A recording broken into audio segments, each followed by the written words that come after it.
जनसङ्ख्या शिक्षाको बारेमा सबै कुरा अर्थात् अल अबाउट इट विस्तृत रूपमा बुझ्नेछौँ। ब्याचलर अफ एजुकेसन अर्थात् बीएड तहको यो महत्त्वपूर्ण पाठ्यक्रमले कसरी हाम्रो समाजको संरचनालाई आकार दिइरहेको छ र किन यो केवल एउटा विषय मात्र नभएर मानव जीवनको अभिन्न अङ्ग हो भन्ने कुरा हामी प्रश्न पार्नेछौँ। ल अब यस विषयमा गहिरिएर हेरौँ। सुरुमै एउटा प्रश्न सोचौँ त, कुनै पनि देशको भविष्य वास्तवमा केले निर्धारण गर्छ होला?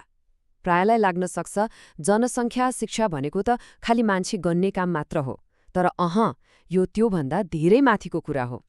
मुख्य बिन्दु के हो भने यो शिक्षा समग्र मानव भलाइ र गुणस्तरीय जीवनसँग प्रत्यक्ष जोडिएको हुन्छ।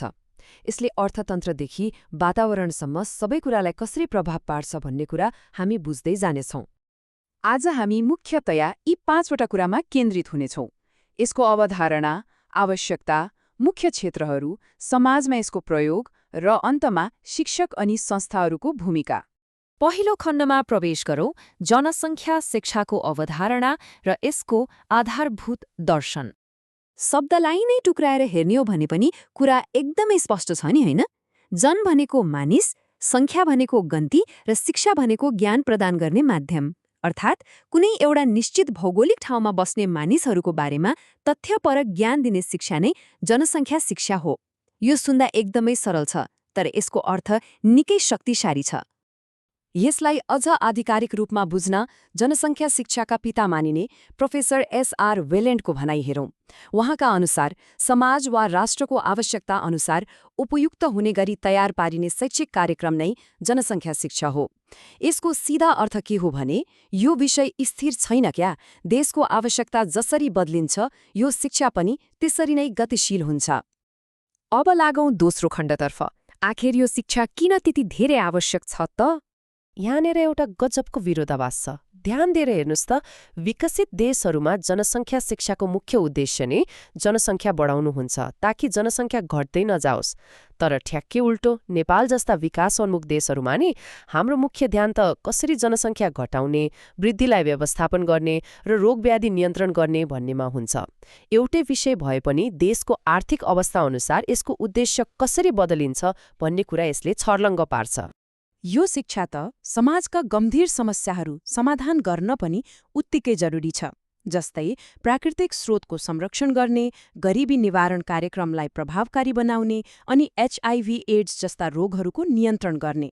अझै अर्को सबैभन्दा महत्त्वपूर्ण कुरा त हाम्रो समाजमा जरा गाडेर बसेको छोरा नै चाहिन्छ भन्ने जस्ता रूढिवादी सोच र अन्धविश्वासलाई जरैदेखि उखेल्न यो शिक्षा नभई हुन्न। तर अन्ततः यी सबै तथ्याङ्क र आवश्यकताहरूको एउटै मात्र निचोड छ, त्यो हो गुणस्तरीय जीवन अर्थात् क्वालिटी अफ लाइफ। जनसङ्ख्या शिक्षाको अल्टिमेट गोल भनेकै मानिसहरूलाई सुखी, सन्तुष्ट र साधन स्रोतले सम्पन्न जीवन प्रदान गर्नु हो। अब तेस्रो खण्डमा हेरौँ, यो विषयभित्र वास्तवमा के कुराहरू पढाइन्छ त? यसको दायरा एकदमै फराकिलो छ। मुख्य 5वटा क्षेत्रहरू छन्। पहिलो जनसङ्ख्याशास्त्र वा डेमोग्राफी, जहाँ वैज्ञानिक अध्ययन हुन्छ। त्यसपछि जनसङ्ख्या परिवर्तनका कारणहरू, तीव्र जनसङ्ख्या वृद्धिका असरहरू अनि अलि संवेदनशील मानिने मानवीय यौन तथा प्रजननका कुराहरू। र अन्त्यमा भविष्यको योजना जस्तै परिवार कल्याण र जन्मान्तर। साँचो अर्थमा भन्दा यो त आफैमा एउटा पूर्ण प्याकेज नै हो। अघि हामीले परिवर्तनका कारणहरू भन्यौं नि, त्यो भनेको मुख्यतया 3वटा कुरामा भर पर्छ: जन्म, मृत्यु र बसाइसराई। जन्म र मृत्यु त जैविक प्रक्रिया नै भइहाले, जसले सिधै सङ्ख्या बढाउने वा घटाउने गर्छन्। बसाइसराई चाहिँ एउटा भौगोलिक प्रक्रिया हो जहाँ मानिसहरू एक ठाउँबाट अर्को ठाउँमा सर्ने गर्छन्।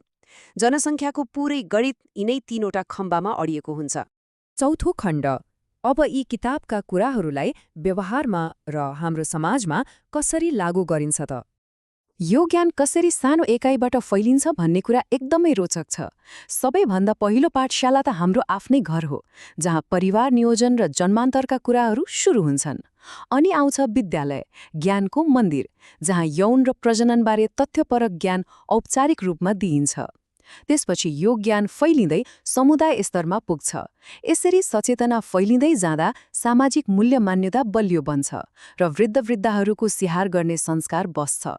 र हाम्रो अन्तिम खण्ड यो शिक्षा प्रदान गर्ने सार्थीहरू अर्थात् शिक्षक र संस्थाहरूको भूमिका। हेर्नुस्, जनसङ्ख्या शिक्षा जस्तो गतिशील र संवेदनशील विषय पढाउन जो कोहीले सक्दैनन्। यसका लागि शिक्षकहरूलाई एउटा व्यवस्थित तयारी चक्र पार गर्नुपर्छ।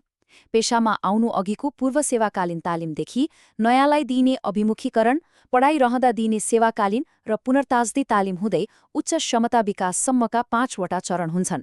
बल्ल एउटा शिक्षक कक्षा कोठामा सही सन्देश दिन पूर्ण रूपमा तयार हुन्छन्। तर शिक्षकहरू एक्लैले मात्र त कहाँ सम्भव हुन्छ र? नेपालमा यसका लागि एउटा ठूलो सञ्जाल नै छ। औपचारिक रूपमा हेर्ने हो भने त्रिभुवन विश्वविद्यालय र राष्ट्रिय परीक्षा बोर्ड जस्ता निकाय छन्। अनौपचारिक रूपमा श्रम र स्वास्थ्य विभागले काम गरिरहेका छन्। अनि अन्तर्राष्ट्रिय र गैर सरकारी संस्थाहरू जस्तै युनिसेफ, रेड क्रस र नेपाल परिवार नियोजन सङ्घको योगदान पनि उस्तै ठूलो छ। यो साँच्चै नै एउटा बृहत सामूहिक प्रयास हो। अब हामी लगभग अन्त्यतिर आइपुग्यौं। यी सबै तथ्य र तथ्याङ्कहरूको एउटै मात्र सार के हो भने शिक्षा नै हाम्रो समाजको संरचनाको मुख्य आधार हो र जनसङ्ख्या शिक्षा भनेको त्यस्तो साँचो हो जसले अघि हामीले चर्चा गरेको गुणस्तरीय जीवन पक्का गर्न मद्दत गर्छ। जाँदा जाँदै हामी सबैले सोच्नै पर्ने एउटा कुरा, उचित शिक्षा बिना भोलि आउने जनसाङ्ख्यिक परिवर्तनको सामना गर्न हाम्रो समाज कत्तिको तयार छ त? बढ्दो जनसङ्ख्या, घट्दो स्रोत साधन र परिवर्तनशील वातावरणको बीचमा यो शिक्षा अब रहर होइन, बाध्यता र आवश्यकता बनिसकेको छ। जनसङ्ख्या शिक्षाको बारेमा सबै कुरा समेटिएको आजको यो चर्चा हामी यहीँ बिट मार्छौं। पक्कै पनि यसले